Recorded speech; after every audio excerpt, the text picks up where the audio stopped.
তো সবার মনে একটা প্রশ্ন আছে, তো অনেকে আমাকে কোশ্চেনটা করতেছেন বা প্রশ্ন করতেছেন, জাকিব ভাই আপনি কি চাপাতি ইউজ করেন বা কেটলির ভিতরে আপনি কি পরিমাণে পানি দেন, আপনার চাটা মজা হয় কিভাবে বা এরকম কালার হয় কিভাবে।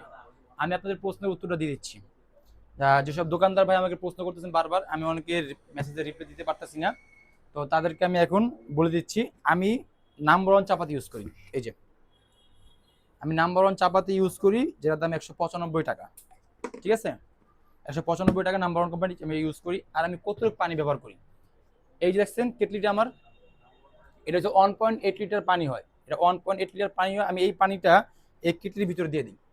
ঠিক আছে, এই পানিটা আমি এই কেটলির ভিতরে যখনই আমি দেই, যখন এই পাতিটা শেষ হয়ে যায়, এই পাতিটা শেষ হয়, তখনই আমি আবার পুনরায় পানি দিই। পানির উপরে পানি দেই না, কারণ তাহলে কি হবে জানেন, আপনার চা পাতি যে কালারটা নষ্ট হয়ে যাবে।